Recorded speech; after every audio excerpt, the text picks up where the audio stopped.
Hi. Before we get into this conversation, I want to let you know about something I've been working on for a while and which is now available for free on my website. It's a piece called Myth for Modern Men, A Letter to My Son. Again, you can download this for free on my website, explorerpoet.com.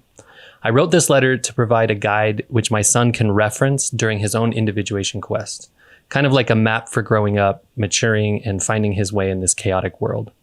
Today, perhaps more than ever, the world needs men who are balanced, aware, emotionally intelligent, and driven to become whole individuals who can contribute to families, communities, and society in a healthy way. Rather than encourage the process of self-discovery, modern institutions often force men into compliance or predetermined roles. Society seldom encourages young men to explore their values nor think critically, and they don't teach necessary truths about the self, myth, psychology, emotions, fulfillment, education, money, careers, spirituality, relationships, or sex. In Myth for Modern Men, I tackled these topics and many more in a manner that I hope is clear and digestible. Again, you can download Myth for Modern Men for free by visiting my website, explorerpoet.com. Okay, thanks, and please enjoy this conversation. Okay, hi, Kristina. Hi, how are you? I'm doing great. Thanks for joining me here on the Explorer Poet podcast. Yeah, I was just about to say, I should say good evening and your good morning. Yeah, exactly. This is probably, I think this is the largest time differential that I've done on the recording. So you are in Lithuania and I'm in Boise, Idaho. So pretty big difference. I love how, cross-cultural, lunar and solar all coming together. Yeah. Oh, it's wonderful. I wanted to talk to you for a while. I was introduced to your work by somebody else that I had on the podcast, Bernie Taylor, and he said that you've got a lot of great topics that you cover and in a lot of depth. And so I went and checked it out, and I thought, oh yeah, you've got so much knowledge and stored up wisdom experience that I wanted to chat with you. And then when I reached out, you shared with me a recent lecture that you gave in Lithuania, and it was titled "Sensing the Future." And just going over it, I thought it was fantastic. First of all, it was really interesting. Every one of the topics, I know you had like this allotted time, and so you were moving really quickly through all the topics. But every single one of the topics, I wanted you to just linger a little bit longer and go a little bit deeper. And so I figured that that's what we could do here, is take some of those topics and let you expound on them a little bit and see what comes of it. Very stressful when you're presenting and that clock is ticking in front of you, right? Yeah. Time and timeliness, and you want to bring these eternal subjects in, and then all of a sudden you're at the red of the zero and you're like, but I've still got a few more. Yeah. Yeah, exactly. And at the beginning, you even mentioned, you said, I'm going to move really quickly. And so try not to just hear with your ears, but just try to, like, basically you were trying to say, feel what I'm saying, just let your body experience it. And that's actually something that I talk about a lot, because I have this conversation with my wife all the time, where she likes to watch movies for entertainment and I like to watch movies to analyze them. And she always tells me, it's okay sometimes just to enjoy something. And I say, well, yeah, you may just be enjoying it, but you also have an unconscious, and that unconscious is actually absorbing and not just enjoying. So I really connected with that as well. I think so often we've got to do things, but we don't actually feel the thing. Right. And I think in regards to that also, that precursor of saying I do speak fast, and that's an ADHD trait, and many neurodiverse people, because it's almost like we can't translate and get the words out as fast as we're getting the downloads. So that's why there's that speed. But it's also in the sense of like this waterfall and this deluge coming at you that you can't actually keep up logically. Like all of us have had sometimes that experience, or certainly I have, where I just think, if I only get up an hour earlier and stay an hour later, I'll be able to deal with my email, right? But it's not about the lecture. Can I keep up linearly and things like that? It's like I have to go to a different place, a different realm, which is much more non-linear, where there's another part of the brain that is actually making connections that the left part in a very logical linear way can't. So allow yourself to be in that chaos, knowing that there's another part of the psyche that will put it into a higher order that you would never get if you word for word got it. And I think it's like then being able to say, can you feel into the intention either behind the words or the meaning behind them, rather than trying to structure it in a rational way. Rather, it's almost like, can I allow those words to actually live in me? Right. Yeah. And when I think about it from if you're just using, like you said, the left side of your brain, and you're just trying to think through things and piece them together like a puzzle, it's always going to leave you a little bit distant from the material. When I think about, from a religious standpoint, people have these conversion experiences. It's never in their head that they fully get converted to something. The conversion process is this experience in your body that you can almost not deny, that that finally connects those pieces to like who you actually are. Yeah, because it's almost like, so many people want change and transformation in their life, and, the dark night of the soul process. It's almost like we're trying to breathe life into an old identity that's scheduled to die, or an old way of being, and I think that's like, again, it's maybe we're stuck in the groove of one particular archetype, maybe the victim that's trying to linearly sort everything out. And that's why I think it is so helpful. I don't know, you're in a queue at the shopping center and you're getting really angsty. And so, well, how would the Dalai Lama, if I was from the perspective of the Dalai Lama, deal with this, or another archetype of the magician? But when we're trying to almost in that rational sense, it's always usually from the known and the habitual and the familiar. And often when we're in sometimes a victim position in that kind of sense, we can't imagine that the future could be any different from the past. Right. So, and it's a little like if you, when you've got a really big to-do list, right? And you kind of just trying to manage that list. If you imagine it's like a circle and the to-do list is on the outside. Well, so often if someone says like, take a walk or go to nature or to center yourself, I can't, I'm on the periphery. But we all know that whenever we come back to that center, and for some people it could be their family, for some people it could be a good meal, for some people it's meditation, whatever that center, or nature, whatever that centeredness is, it in itself almost reorientates and rewrites the whole to-do list for you. Right. So coming to that center, everything, the whole circumference, the periphery is now different. And I think that's what's so important with myth, is that all change occurs at that periphery. But we can't actually get to that periphery, like, the meadow on the forest, where the meadow ends and the forest begins, if we first haven't actually allowed our center to reorientate that circumference and that periphery. Yeah, that's fascinating the way you say it. I think you summed it up really well. I've had this experience over maybe the last 6 months.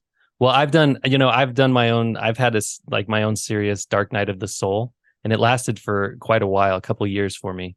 But I would say over the last 6 months, I've had this experience, and you mentioned meditation, and excuse me. What I've been doing is I tried meditation for a long time, and I found it helpful in a lot of ways. But then just recently, I've kind of switched the entire meditation routine, and I've realized that even during meditation, what I was doing was trying to control things. And that experience of being anxious at the checkout counter, I really do experience that. If there's a lot of noise, if there's a lot of commotion, people talking, and just all these things going on, it's like this sensory overload for me. Wow.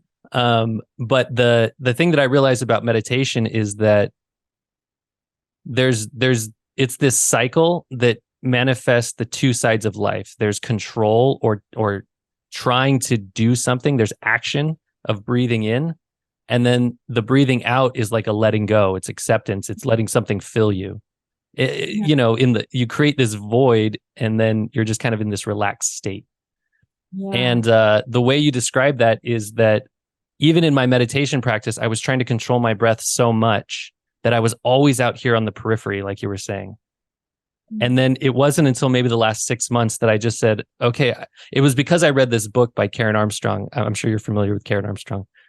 She writes, the history of God and history of myth. And she wrote this book called Buddha, and it describes in the book how Gautama Buddha, one of the ways he would meditate is to try to hold his breath, but not holding it in, but holding it out. And just sit there in a state where you're not breathing. You're just in a completely relaxed state. And it was so I tried to mimic that. And in doing that, I found that periphery you're talking about, I'm able to pull myself in from there back into the center, where you just sit and you don't control anything and you just experience it. You just experience everything that's going on around you and inside of you. And in a weird way, by letting go, you kind of just move on. You move past those things. Yeah. I just want to say, as a side note, most Dark Night of the Soul experiences, that they are 3 to 9 years. So that is it's not like a once and done, and like I go to bed a full human being and in the morning I wake up a divine spark. It's there's that and that. Yeah. I think also it speaks to how myth is really about paradox, those two states, expansion and contraction, and most of the time we're coming from a really contracted state, the anxiety, the stress, the fear, but that expansion. But it's also like it's people might say it's a very archetypal feminine quality, relatedness and receptivity, and the masculine might be again very like active, but there is a state of active receptivity, right? And that's what meditation puts us into, is the active receptivity. Yeah, and not to mention just being from the Western world, it's as if I have to be in control of everything anyways. And so that's like a lesson I've had to learn, in my late 30s anyways. So yeah, it's almost like I think all of our curriculum at the moment is like lessons learned, or even I think there's a Taylor Swift song, "Time to Teach Some Lessons." And I think that there's many of us, we're getting a little bit older, and we're like, I don't want to learn through that crash and burn way anymore. I think there's we can meet these lessons. As you go through life and you experience one dark night of the soul, do you find it easier when you start? You were saying something about you have these archetypes or these parts of yourself, and they're scheduled to die, and you're coming up on that next process. Do you find it easier and easier as you get older? I guess to accept that and to go through that. Maybe I might even just say, like a little bit precursor, I think that sometimes there's archetypes of fate and there's archetypes of destiny. So often you might meet a single mom, and through a really vicious divorce and custody battle, had to develop the archetype of the warrior. But it's not her destiny. She just had to become the warrior for that, the amount of the legal trial or something like that. But then it actually becomes a default way of being and a fated way of interacting and engaging with the world. And so I think that maybe there's more of an antenna that I have that can pick up the zeitgeist of a pattern that wants to kind of be born. But I think that when we can kind of, and sometimes it might be, using popular culture language, everyone talks about like major character vibe.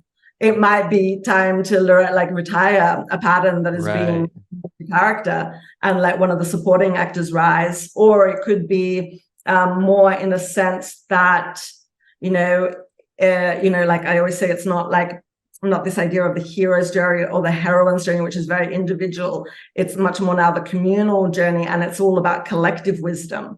So it can be within myself. There could be a partnership or a collective of archetypes that I now need to draw on as a resource. Right. Yeah. Yeah. I think about that a lot because I've had these experiences where I sit with that collective in a meditative state. Especially when I was deep in that dark night of the soul, and you need to like find some direction and some, figure out what the heck is going on. And so you have to like talk to these different archetypes and say, okay, I need you to take a back seat. I need, in this archetype, I need you to step forward and help us out.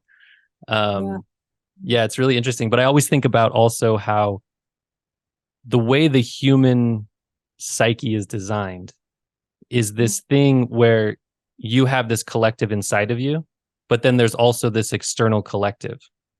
And so you're one of those pieces in a much larger collective. And so there's this analysis that can take place on an individual level and any group level, and then all the way up to the entire human species level.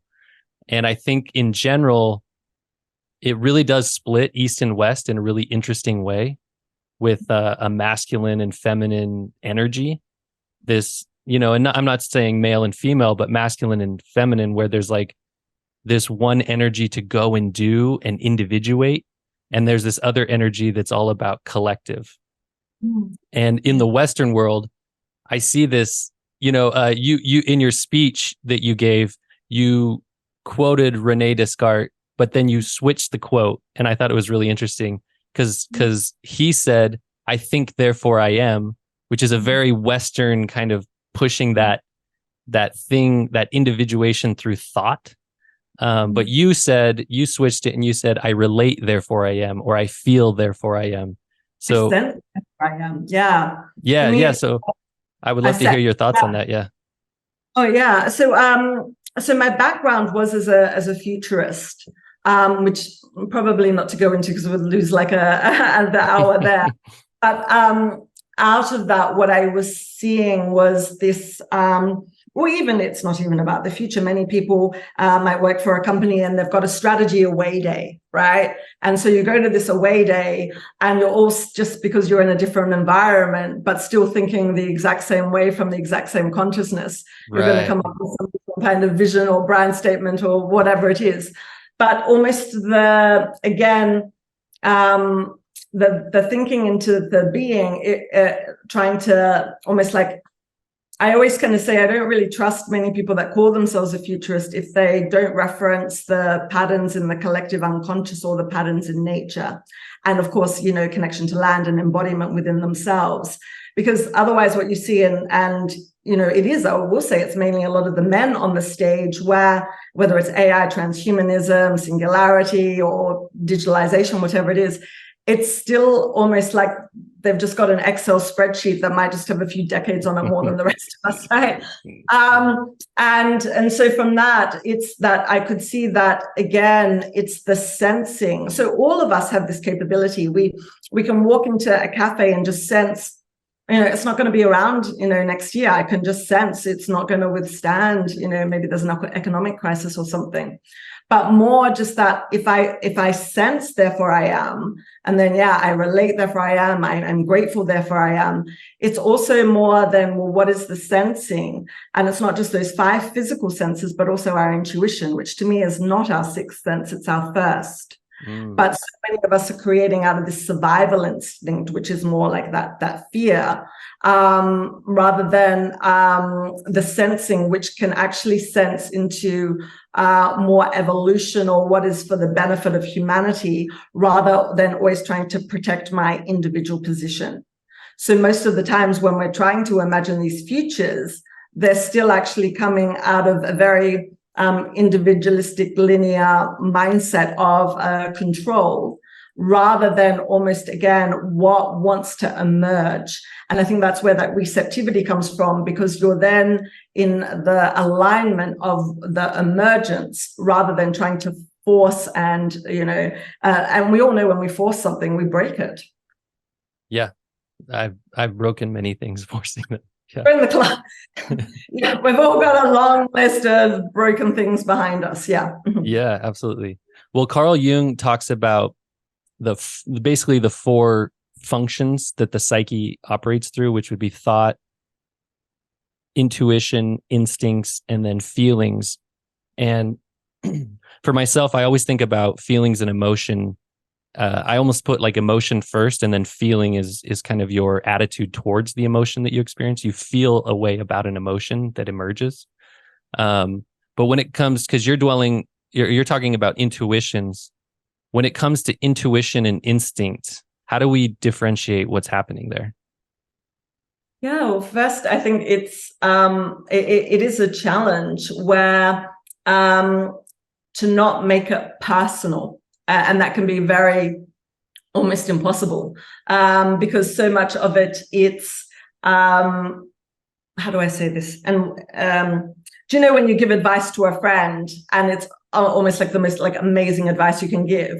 It's because it's not your issue. It's your friend's issue. And that's why you're brilliant at it, right? Because you're an observer at it. And that's why we work with myth as well, which is like, okay, I know I'm not Odysseus. I know I'm not Persephone. I can have those experiences, but in that distance, I can see the aspect of myself involved in it. But I am not that character. And so it's like you and your problem have become one. I remember Lynn Twist saying something. She works with people, helping people with money. And someone came to her with like, I don't know, $100,000 debt. And she said, okay, explained it. Then she said, like, go away for a week and just almost, like appreciate people, because what you appreciates, like makes when you're around people, give them that compliment, that it's almost like nurture them, and in such you'll be nurtured. Mm-hmm. And so when the came back a week later, it was, I don't know, let's call her Sally and her debt, right? But when she came the week before, it was Sally debt. It was the one of the same thing. Right. So again, the fact that it was Sally and then there was the debt. And I think that's that same thing in regards to how we can follow something, is if we have that detachedness to it. And that actually it's not about, do I personally benefit from it? But from that survival kind of instinct part of us, it's almost like it's, again, do I walk down this dark alley or not? Do I trust this person or not? Kind of, it's intuitive, but it's almost like the survival. While what I was saying, will I be safe? I'm trying to just to manage my own individual safety and security in that moment, right? But when we're kind of talking about, okay, going into the zeitgeist and then intuiting something, it's never that we get the whole picture. Look, some mystics might, right? Some of the great mystics might, but I think I don't think many of us are going to become enlightened masters, let's say within the next So in that, you might just get a hint of something or an intimation, but the wholeness of it exists out in another realm, but you just touch into it, into a feeling part of it. And usually it's almost something that won't benefit you personally. It's almost like a sense of the evolutionary impulse.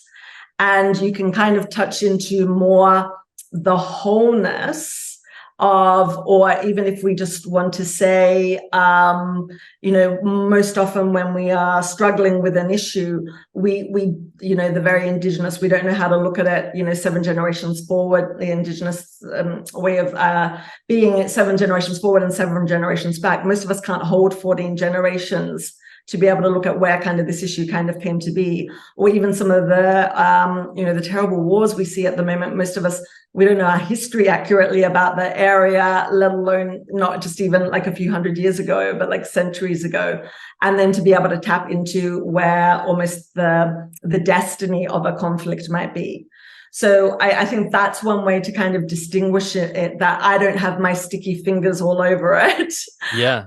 Of what it means to me. And again, that's why it is so powerful working with myth, because, it's impersonal and it's universal. And I think so often in our life, if you read anything in the newspaper or even think about the way that you speak with friends or even at your work, how much of what you do is universal and impersonal.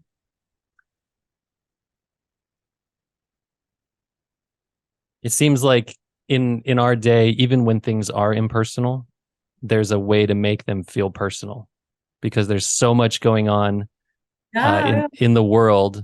And, with 24-hour news and social media and, smartphones, and it's all present right here, right now. And even though I might be off in some part of the world, it feels like everything that's going on in the world somehow is going to affect me directly. When in reality, even things that go on here in my own country seldom ever come to my door. Or it's like, say a friend is being bullied at work. Often if you can say, look, the person that's doing the bullying has the bully archetype. They will bully whoever it is. It's just that you're the target at the moment. But yeah, my experience of it is personal, but the pattern is impersonal. Right, yeah. And so it's to be able to see that. And I think that, again, is what, I'm very passionate about. Well, how do we develop this mythic consciousness or this archetypal I or a poetic imagination or a symbolic awareness to be able to do that? Because otherwise, it's like this person is bullying me, and then it becomes a vendetta or whatever it kind of turns into, rather than to be able to kind of see it as a pattern. And again, a pattern is not something that we ever kind of get rid of, but it's either animated or de-animated. And it's almost being able to say, well, what part of me almost what pattern am I, reacting to in that Right. bully? Yeah. Mm-hmm. Yeah, if it's impersonal, then you could look at the other person and say, okay, this is somebody who's acting in an unconscious manner. They're probably in some way, if they're bullying me, they're projecting something of themselves onto me so that they can beat it up. And then in that way, you can remove yourself from the impersonal or from the personal aspect of it. But in so doing, you have to be able to pull back your own projections, whatever you're putting out, that's allowing this person to that's connecting this person to you as a potential victim. But even to just say, or how am I a bully to myself? Maybe I've got a inner critic. And actually this external experience is actually giving me the courage, just because you just need to stand up once to a bully, right? It's just the first one. And so maybe the inner critic is like, I don't know, you're lying on the couch reading a fiction book, and then I don't know, you hear the voice, you should be reading something to do with your job or something like that, whatever it is. And then you could say actually to that voice, no, I've already worked 8 hours today, and actually I need to rest. It's where my ideas come from. So that ability to confront that, so the courage to be able to stand up to either maybe a bullying narrative within myself. So again, we can't often go to those places often when our nervous systems are really dysregulated, when, again, that we're in survival, if the feeling of, and when we're in that state, we'll always collapse everything just to a simplistic binary narrative. We kind of can't hold that complexity. That's, I think it's the F. Scott Fitzgerald quote, the sign of intelligence is being able to hold two opposing viewpoints in the mind at the same time. Insane. Most people can't go into the both and, it's the either or. And also reorientating ourselves to, well, I thought this yesterday, but some new truths have entered my system, and now I feel so. Always reorientating ourselves to what the now moment is wanting, rather than codifying in the static, almost past, like one rule across everything, because it doesn't allow for the nuance of life to be there. But again, when we're highly dysregulated, and many of us have experiences, trauma, intergenerational trauma, it's really difficult to access some of these internal questions to ourselves in the moment. Yeah, absolutely. Yeah, that's where when you were just discussing it, that's where my mind goes, is to some form of trauma or individual trauma or generational trauma, something that you've brought to the situation. And so this pattern is there. Even if the experience is terrible, the pattern is familiar. And so you just fall right into it. And there's something about, I've been thinking about this a lot lately, I've been reading a lot of Carl Jung, and him talking about the individuation process, but also going through my own healing process from my own, experiences.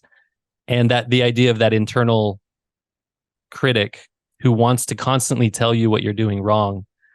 It's almost as if these patterns that we carry forward keeps us in a childlike state.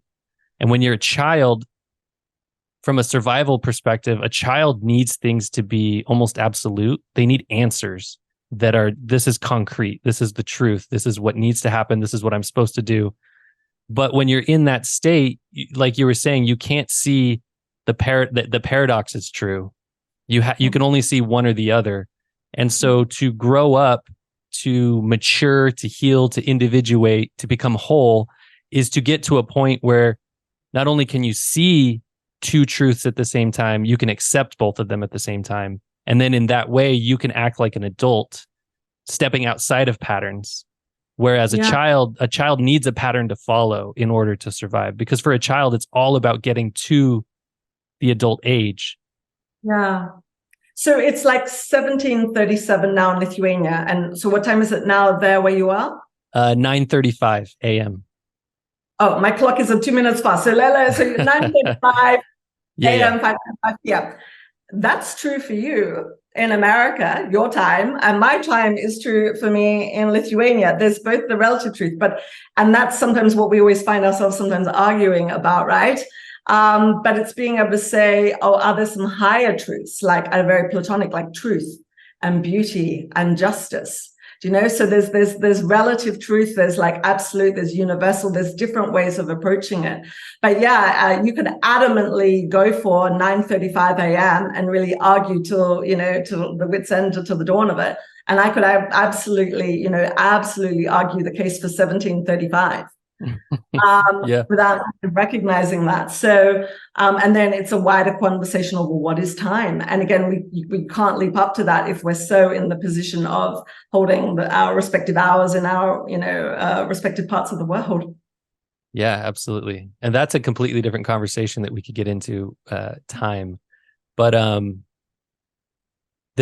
want to circle back to what, excuse me, I want to circle back to this idea of, just to make it really kind of simple, intuition versus instinct, the difference. Both are very valuable, but it seems as if what you're saying is that instinct is much more tied to, it's almost more animalistic. It's tied to this evolutionary process. All three chakras, like I would say, all three chakras, and again, protecting one's physical, right. Yeah, it's about like immediate safety or something. And then intuition is this higher form of being where you're observing. Yeah. You would be more in that intuitive, because you're not coming from base level survival needs. Right. I need to invest in this stock so I don't go broke. Or I need this deal to happen. So what's my intuition saying? So I can pay my daughter's school fees. Right? That's that again, those lower three chakras, which is like me and mine. And will my pride be hurt in it, or what will happen to my identity? And again, more it's being able to link into something that is greater than oneself, one's own individual self. And again, not always just the head. So for some people, whether it's more kinesthetic, right? Or it could be some people that are more auditory, they hear a phrase or a word that they sense is going to be more common parlance in, the next kind of coming decades. Or some people are clairvoyant, they might be able to kind of see the vision. Or again, if it's some people that it's just this, many people have spoken about before 9/11, there was either a felt sense that they had, or heard examples of on a plane the day before, a flight attendant repeated the code word for hijacking, and the other flight attendants were like, where the hell did that come from, the day before? So, or prophetic dreams. So again, it's not, we're opening ourselves up more with the intuition to different levels of consciousness to receive the information too. Right. So in a way, it's almost more about tapping into the collective, what's going on with all these other people, because there's information there that you might be able to pick up on. Or again, also what's going on in the cosmos, like what's in the planetary movements, as much as in the movements of our Earth, or what's going on in the galaxy. Yeah. Yeah. And if I think about it enough, there's a part of me that you have to get to a point where you look at the collective unconscious and the cosmos as somehow working together, somehow interconnected. Oh, that's a really good point. Sorry to interrupt, but you said to begin with, I think. Yeah. So what we're more is like, if I can actually feel and sense into that alignment between psyche and cosmos, I have a very different relationship then with what emerges. Yeah. And then when you do notice that, you notice it through your dreams, through your feelings, through just sometimes I experience it as these strange synchronicities where I'm driving down the road and somebody says a word on a podcast I'm listening to, and I look up and that's the same name of the road I'm driving across in that moment. Yeah. And it's very strange, very strange. So we've been talking about intuition and instincts, but another thing that you covered was imagination versus intellect. And at some level, it sounds like they might be similar things, similar experiences, because the imagination and the intellect, at some level, it may seem like you're experiencing them both in your head. But what are the distinctions, would you say, between imagination and intellect? Yeah. Like, even though I give talks on a lot of these things that touch on them, none of these are really my specialty. So please, audience, if I'm like, please be gracious and generous. I'm not a professor, and I'm just like an ordinary, humble layperson that's trying to make sense of the world that we live in. So don't please take that this is an official definition. To me, it's like imagination is more like to image something. Okay. And so that's why it can be really important for young children not to always say, give them the Disney version of a fairy tale. Ask them to first image in their own mind, okay, what does Cinderella look like you? She might look like completely kind of different to, the Disney version. Or again, what does like to image what Loki is, rather than, okay, I'm going to sit you inside and tell you this is like how it looks like on screen in the Disney version now. So part of it is like we've lost our ability to perceive pictorially, or almost like in a way pictorial kind of thinking. And that's often linked with our inability to use metaphors as well, because, the intellect separates, but the metaphor kind of puts together.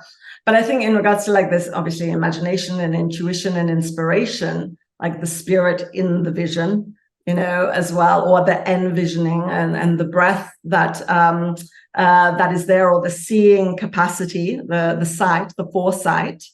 But again, in regards to the imagination, it's again to be able to image something and to almost, in a sense, I always say, in a way, I feel sometimes the most powerful futurists are actually filmmakers, because they give us a vision to live into, a world, and that world making, to move into. And again, it's not that the image, it's make believe at all.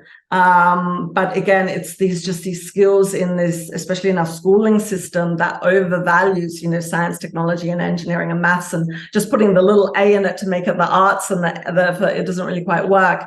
It's these the skills in the humanities, right, which are much more right-brained, which again, I sometimes use that example of, if you are going through a dark night of the soul, or have a period of depression, that, the left brain advice in a well-meaning well-being magazine is, get enough rest, hydration, exercise, look at the sun, make a gratitude list. All great for the left brain when you're in the upper world. But when you're in those states, you're actually in the underworld. And the underworld has, like we said earlier, a different timing, doesn't keep 9 to 5 office hours, has a different way and mode of operating. And it is actually much more based on image and symbols. And music, different aspects of the psyche. So it's much more, and why you're better off watching a really great Netflix series, because really, anything that's kind of a film or a TV series that's done very well, where the protagonist or any of the characters is, archetypally authentic. By that I mean their light, their shadow, the character arc to the destiny, or from the fate to the destiny of the pattern. Anything that character goes through. So say they have an epiphany, that epiphany also belongs to you. Anything they overcome, it's also your own overcoming. And that will actually help you more, because it's in the right brain of actually the symbol and the character and the ritual and kind of the community that kind of exists there. So it's really being able to, well, it's not either, again, the arts or the science, but, it's the bridge, it's the both and how do we, again, bring these to the forefront, not to discount, benefits in the engineering or, maths or things like that, but actually to give them the value. And I think that's a lot what we see is people do not value the imaginal realm or their own imaginal capacities. They don't value ritual. It's all about, a routine. So I think there's part of like the reverence, what's that saying? Place something on the altar and you'll alter your thinking about it, or alter your perception of it. So I think, how do we actually elevate and revere some of these, what were kind of sometimes seen as magic skills, almost in a sense, or because we couldn't kind of understand them, we might have demonized them. But actually that there's so much truth that resides in them that we do then need the left brain, or maybe say the engineering archetype, to take all this undifferentiated energy and manifest it into something in the physical world. Yeah, there's so many, you touch so many different interesting topics. But when I think about the way you said imagining is to put something into an image, or you experience it as an image, it makes me think, if you go far enough back in time, before written word, before text, before books, before we even spoke a language, there was still some kind of ability to experience the world. And it must have been through images. It must have been through, because that's how we, without words, the way we're experiencing the world is through our eyes. Sorry, yeah, what? Look at all the paintings, the ancient paintings in all the caves. Or even, in some indigenous tribes, after performing, again, a ceremony, making something sacred, the day's hunting, to be able to, at the first light, go to the highest point and draw the animal that they would hunt. First draw it into the ground, into the dirt with a stick. And so first to be able to visualize, to have imaged it before and then obviously the rites and the passages that are going about that death and rebirth cycle as well. So again, I feel that we've lost that sacred dimension and that temenos, to be able to hold, what's that alchemical vessel that we can hold some of this sacredness, instead of, so often imagination is sometimes put down as fantasy, oh, that's you and your ideas or something like that. But, I'd ask the audience to just say you've got your to-do list for tomorrow in front of you, or your to-do for today. Like, how often do you actually image any of those things on that to-do list? And by image, I mean the potential of what it could be. So how a meeting could actually kind of go, or whether it's a visualization, but how we actually do not go to that part of the capacity of our brain to be able to create. It's actually, I'm back into that doing, without actually allowing that pictorial capacity to come through. And again, would I use metaphors to be able to describe my day of how it's going? So, did that meeting feel, as black as a dark hole, or was just a crappy meeting? Like, so our in the capacity to be able to, again, our words create worlds, and it's so important to recognize, the magic that we have within the words that we use and the worlds that we want to create. So how am I using the languaging? And that's, I think, again, linked with self-narrative, back to that bully example. So I've got to know the story I tell to myself about myself before we can co-create a new narrative about what it means to be a human being in galactic times. Yeah. I grew up, this is a side note, but I grew up in a world with parents that were very literal about their religion, and they were pretty uninformed when it came to things like finances. And so a lot of people in my world, as I grew up, they would fall into these patterns of people trying to give them these ideas around how you can change your life, and it was all about think positive and, avoid negative, and just always just tell yourself that you can do it. And when I was young, it always felt so hollow. It always felt so irrational, and I couldn't feel what they were getting at. But as I've gotten older and I've gotten into, I've left behind a literal religion, and I've gotten into more of mystical or psychological readings of things. Everywhere I go now, it doesn't matter whether I'm reading something about Buddhist texts or I'm reading something about Christian texts.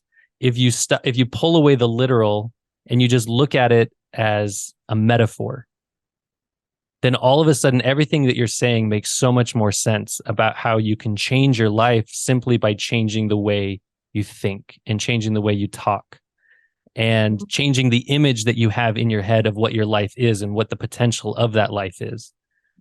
It's kind of like, it's before it was like I was trying to connect everything rationally.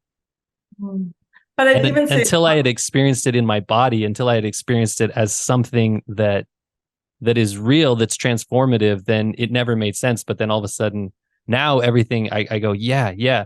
But I think that's why you were saying that a lot of people look at this as if it's magic. And I think in a real way, I think that's all magic is getting to that point where you are seeing things with both eyes. We're always going to say, or even we might say the third eye there as well. But it's almost like that sense of, clients will come to me say, Kristina, like, I know better, but why do I have the inability to do better? And so often it's just because you only have the intellectual understanding. It's the shelf you just took it from the book, it actually hasn't been, you haven't digested and assimilated it to be a cellular truth, and you're not actually the embodiment of it yet. So it's like, you look at the Dalai Lama or someone else that you may respect in a mystical tradition, or say you don't need to read a book on kindness, or the Dalai Lama doesn't have to author one. The very presence is that. The way they move actually through the world is the embodiment of the truth of what we know. And so I think all of us have read the same books to some degree, like at that point at a particular level, right? The difference then becomes, well, how much do you actually embody the material? And I think that's the embodiment again, and that's again, which is linked to obviously being in the body. But then we have to say, well, everyone's like, be here now, and Eckhart Tolle and be in the now. But sometimes a better question to ask is, why don't I want to be here now? And we'll get a closer, I guess, in a way, insight into, say, what the disassociation is. But I just wanted to kind of pick up on the literal and the metaphorical, because that's a really important point, because someone might come to me for a session and they get the beggar archetype and they're like, but Kristina, I'm not a beggar. I'm not sitting outside a church with a bowl, or something like that. But you might be like begging for approval, like begging to be like to fit in. Or the addict, it's almost like, but I'm not addicted to a substance. But you could be like addicted to your phone, or like most of us actually are, or, addicted to always having the last word or getting the last say in.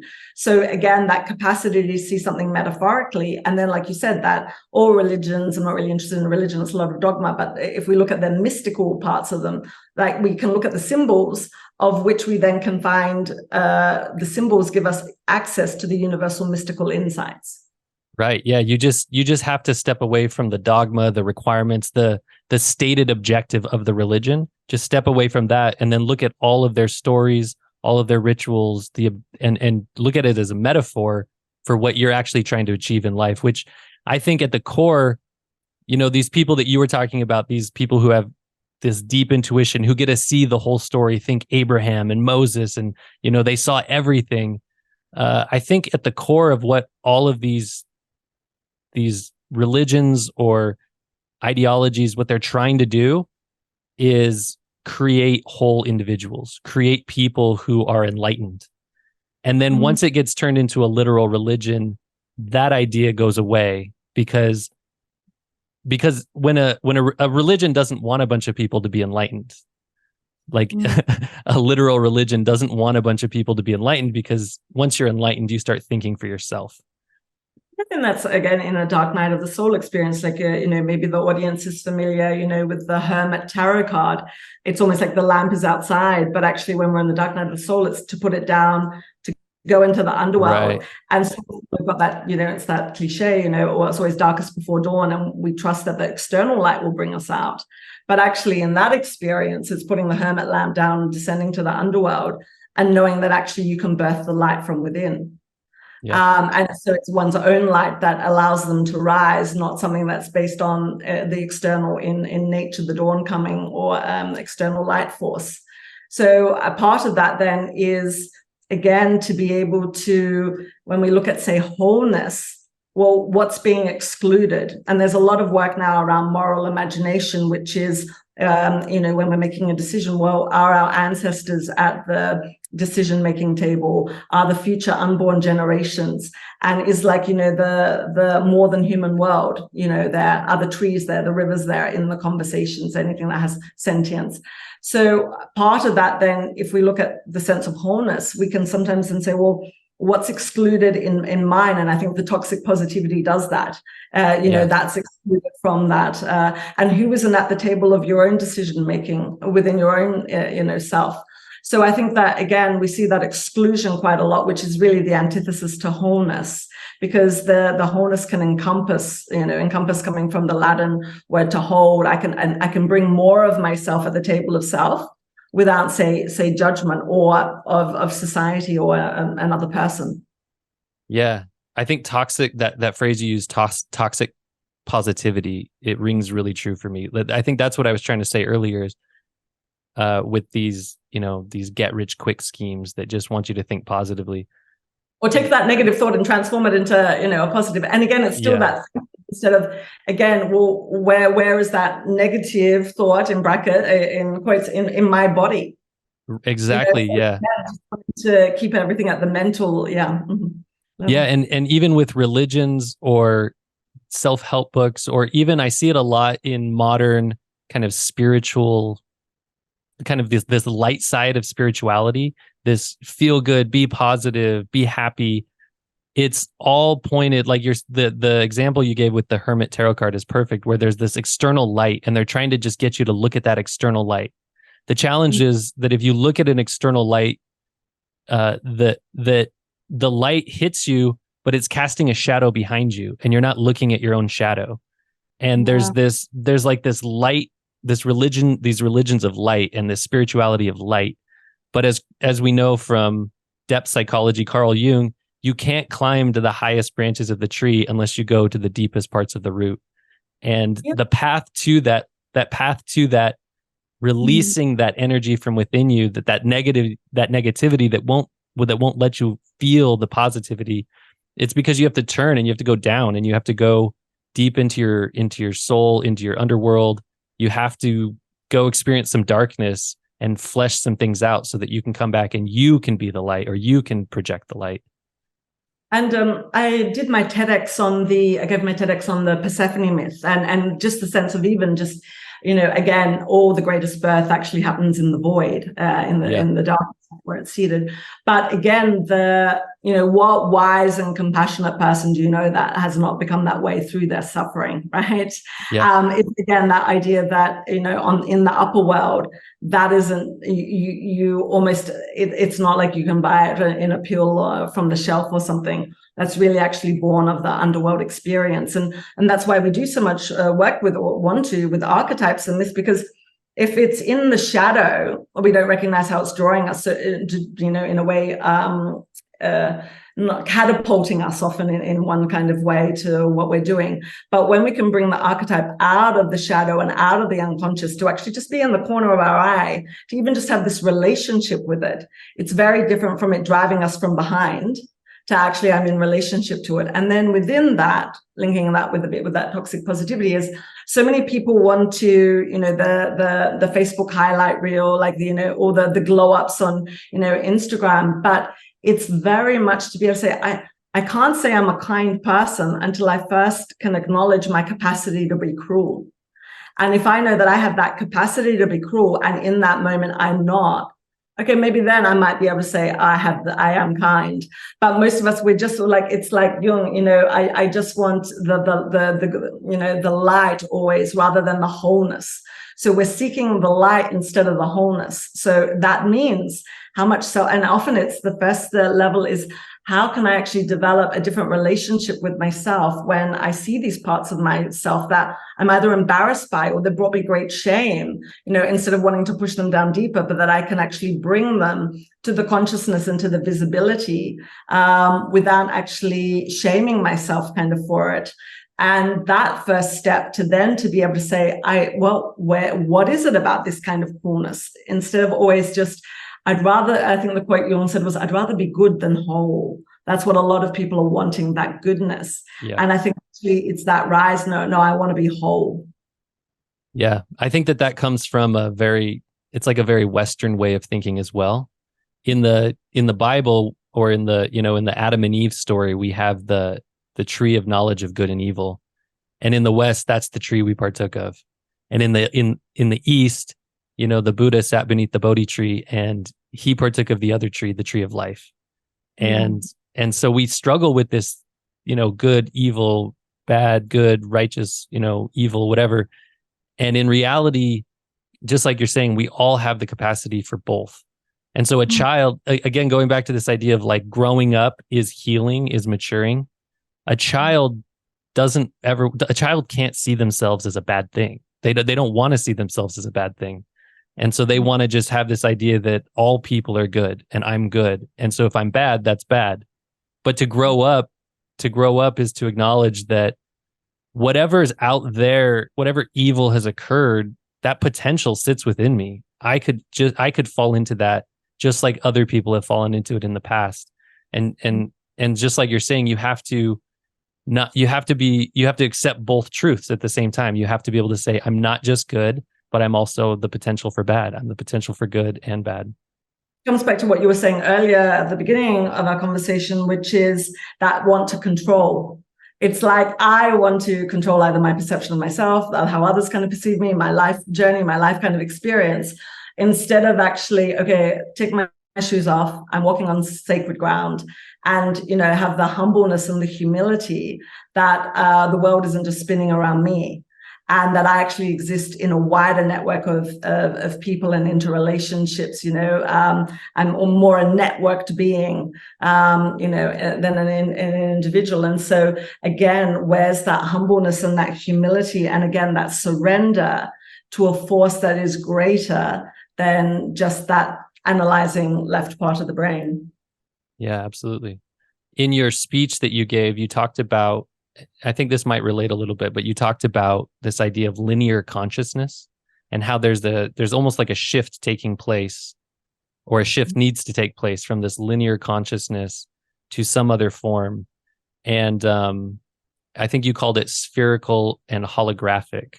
And and I'm curious, I actually think that I have so many thoughts about this, but I see just in my own life, and a lot of the people that I know here in the Western United States, we grew up in this post-World War II world where everything was literal and everything was structured, and everything was very conservative, not from a political standpoint, but from a lifestyle standpoint, from a myth standpoint in the country. And now there's this huge shift taking place. And I'm curious, just what did you mean by a shift from linear consciousness? And how do you see it on an individual level, but also on like a broader level? Yeah. So one would be like getting out of that idea of viewing time in a linear fashion, which is most people, if you ask them to describe where's the past, most people will either point left or behind the left shoulder. And you say, where's the future, the right and right in front. Actually, interestingly, you ask a kid that, and most of them actually will point into their hearts, into themselves. The wisdom of babes, right? Yeah. So out of that linearity of past, present, future, that one is not connected to the other, like they're very separate moments of time, instead of actually, and I think the film Everything Everywhere All at Once, for anyone that's neurodiverse, it was like, okay, that's our brains all the time, but that all time as now. So the sense that to talk about it as an individual level, my grandparents fled Lithuania, my parents were born in the displaced peoples camps in Germany, I was born in Australia. The past of coming from a refugee family means I can be in a very posh 5-star hotel. I'm still going to pocket the free sugar in my handbag, because that's that survival mechanism that my grandmother had to learn on the black markets. That past is still present, from the Second World War in my behavior in 2023 in epigenetics. It's in the room, but also the future is in the room. The hint and the potential of what is emerging is also here. So it's not that idea that the past was some time ago. And that's why with myth, whenever there's, the phrase, once upon a time, it's actually once upon a now. Once upon a now. And that's why, again, I studied anthropology at university in Australia, and studying Indigenous, that there, when we use the idea of dream time to describe their myths, that's almost codifying of the past that is not once upon a now. It was in a land far, far away at some other distant time, right? Rather than, actually, a more correct term would be dreaming, which is present continuous. It's always being birthed. Right. And that, I think, is the power of myth and the power of story, that it's in the now. So I think that's one way to kind of perceive it. And then the other is just, if you look at, a great, in a way, mythic film, Star Wars, and, Princess Leia and the hologram. So again, what is in the one is in the whole, right? The holographic effect. So part of it is all life breathes together, right? And then again, to be able to see that, within your body or in other aspects, but again, getting out of this idea that one person is an individual island, but that all life breathes together, I think, is what, when we can see one, what is in one is in the all, and it can't be divided. Yeah, I think it's beautiful. I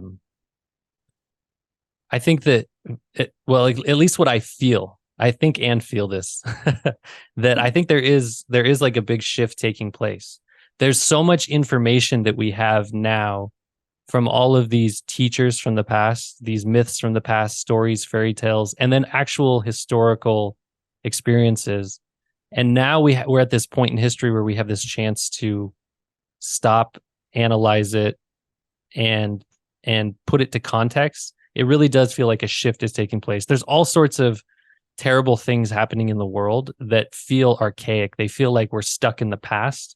But at the same time, there are people like yourself out there just taking the stories and trying to bring them back up to the surface, trying to take this old kind of mythical or magical way of experiencing life and bringing it back up to the surface so that we can balance things out a little bit.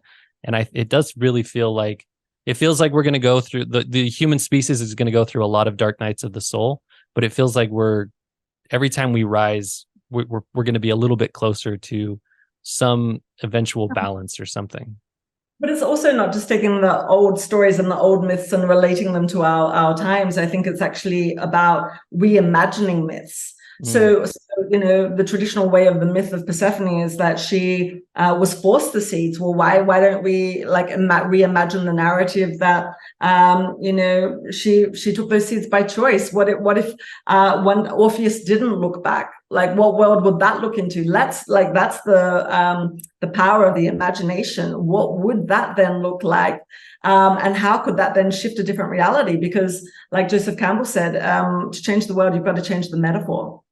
So, I mean, the whole "don't look back." Wow, we could do the whole world could kind of change. Or if instead of using, almost engineering militaristic language, killed it, slayed it, what if we use the language of the gardener, like bloomed it, pruned it, like completely different worlds we're going to kind of be living in. Right. And again, it's not just, again, going back to the past. It's actually, these are living truths now. Myths never were, but always are. So it's really being able to tap into that, and then to be able to say, but what's our own agency in co-creating new myths that include everyone on the planet, not just one society, and also out of nature and the cosmos too. Yeah, I think that's well said. That's beautiful. And unfortunately, we're right up at an hour, so I'm gonna have to let you go. But I just want to say thank you. Like, I think everything you're doing is fascinating to me. I think it really touches me because I enjoy words. I enjoy stories on an intellectual level. But what you're doing, what you're saying, I can also feel it, and I think it's valuable. I think it's healing. It becomes the frequency and the energy of that pattern yourself, instead of keeping it always at arm's length distance away from you. Yeah. To actually go and experience it and feel it flow through you. I think it's wonderful. One last thought from your speech. You gave this quote and I loved it. And so I wanted to share it here. You said, if you're walking in the forest and you become lost, stop. The forest knows where to find you. Yeah. And actually, maybe I can send it to you, the poem. It's, I think his surname is Wagner, but I don't want to say it exactly in case I get it wrong, but I'll find you. There's a poem that it's based on, and that was a little bit of my summary of it. But it is that, it's like, and we don't, when we're in that left brain full to-do list, to be able to say, stop. The forest knows where to find you. And that's, again, what you're seeking is also seeking you. These futures that we're sensing, the multiple ones that we want to create, they're also sensing us. So if we can just stop, the forest knows where to find you. Wow, it's a really different way to engage and be in the world. Yeah, it's beautiful. Okay, well, Kristina, thank you again. If people want to find you, if they want to find your work, where, social media, websites, where can they find you? My website's a little out of date, but I'm sure if you just type my name in, Kristina Dryža in Google, I trust something will come up, whether it's an Instagram or a LinkedIn or something. So okay, yeah. Awesome. Okay, well, thank you. I really appreciate it. My pleasure. All right, and goodbye.